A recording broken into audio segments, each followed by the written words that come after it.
who better to talk to than Cam Rogers, national sports betting expert, host, and community manager at Believe Network. So Cam, tag in here. Was Rory in the right here, or should he have not stolen that fan's phone?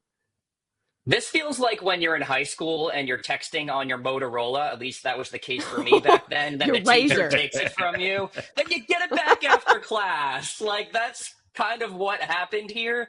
It almost seems fake, though. Like, my guy just kind of lets the phone slide out of his hand. If you really zoom in on the replay, he's not, like, clamping down on the phone, but it is Rory McIlroy. So, sure, take my phone. Maybe you give me a better one after that. I don't know. This is interesting. I'm not a big Rory McIlroy fan from a personality perspective. I said to Jenks that we're not going out with drinks with him in DC anytime soon. Doesn't seem like that kind of guy. So this is kind of on par for him. Outright market, don't bet on Rory. Clearly he's focused on phones right now. Yeah, he's so into phones right now. He can't believe the new AI features, man. It just blows his mind. He's a phone guy. Roy's a big phone guy. So we know we're at TPC Sawgrass this week. It's the fifth major. What makes this tournament so special in your eyes? A lot of players, a lot of fans just want to see what happens here, just because of the 17th and because of the aura. I mean, this is a really special event. Yeah, two things I want to touch on with this. One, what's going on in the game of golf right now between the PGA Tour and LIV. It sounds like we really don't have much progress as far as that merger is concerned. Multiple meetings at the White House. Donald Trump is getting involved, but does not seem like we're moving in any certain direction. And I bring this up because this is the pinnacle of PGA Tour events.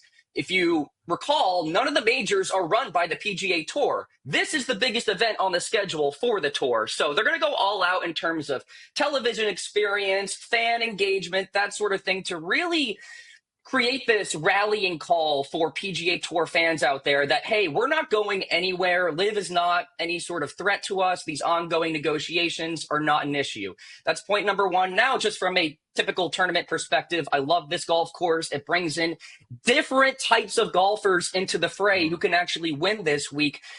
Perfect example, 2018, Webb Simpson, 2019, Rory McIlroy. Two very different types of golfers, right? So that's the beauty of this golf course. Pete Dye design, you can think your way around this course. You don't need a big driver or anything along those lines.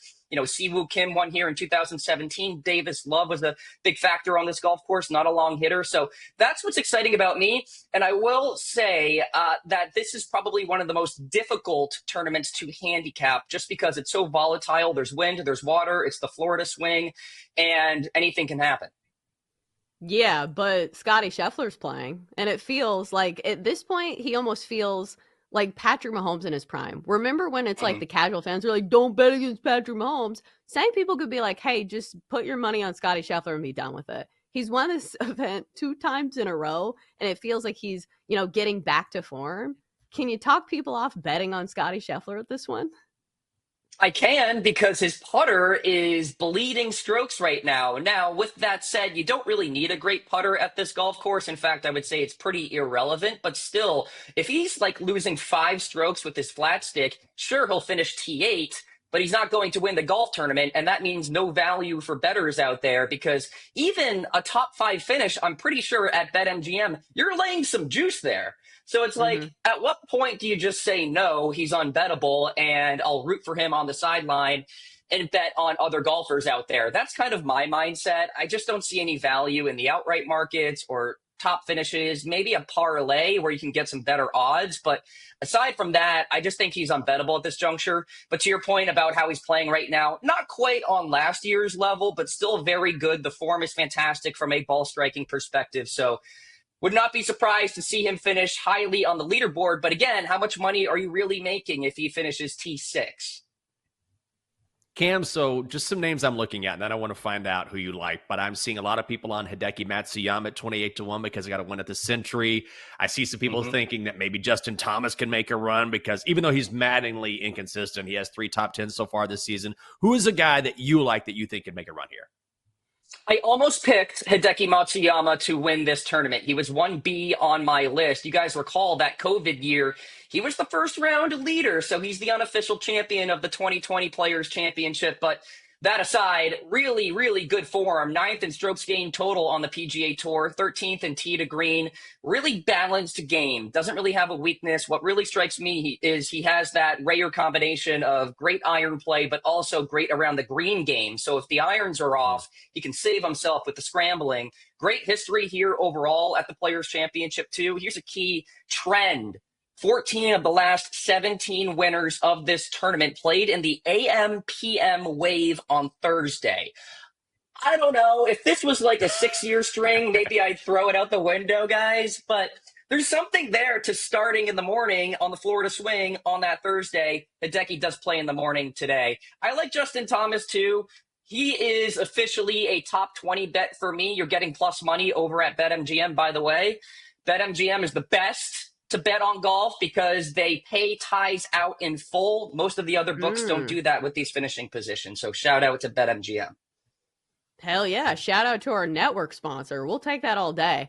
Can you make a case for betting on Colin Morikawa after what happened last week? I can. You can't really quantify exactly what happened last week and how that's going to carry over here in the Players' Championship. Listen, Russell Henley got so lucky. I placed a live bet on Colin at like minus 175. Then all of a sudden, 2 seconds later, Russell is minus 220. I'm like, are you kidding me? Did this actually happen? Overall, Colin should have won last week, and I think he's set up to perform well here this week. I don't know, Chelsa, 14-1, though. I just can't get there. The ball striking is fantastic. He's telling reporters right now that he feels as good as he felt back in 2021, had a great run back then. So, yeah, I think he's a great play for a top 10 finish here this week. Probably won't win, in my opinion, but we'll see. Cam, do you ever touch these novelty bets? I saw this yesterday. Balls in the water on the 17th, over under is 52.5, which, I mean, like, who knows? It's great theater. It's not necessarily a great bet. Yeah. Are those things that you just play for fun, but you probably can't really handicap that, or can you? You really can't. I mean, you get so granular at that point. I think there's something to maybe doing some analysis on will there be a hole-in-one on 17. That seems to happen almost every year, and I think it could happen here this year as well. It's pretty juicy at BetMGM. But yeah, this is like the kind of betting that you do when you're actually at the tournament and a couple of Miller Lights are down and you're like, yeah, I'll lock this in just for fun, right? But as far as going on these shows and giving analysis and breaking things down, yeah, there's really nothing to it, really. Yeah, I don't want to have to count to 53, though. Like, when I'm drinking, that's a lot of counting. I will not be doing a lot of counting. All right, so about let's go to other bets, because obviously there is much more to golf betting than just outrights. Do you have any top 25s for us? Any top 20s? Any long shot plays? Yeah, let's start with the top 40 market. I love the top 40 market because you're not laying a whole lot to win. So Daniel Berger is minus 135. And he's classic Daniel Berger right now. T2, T12, T25, T15 in his last 4 starts. Really balanced game right now.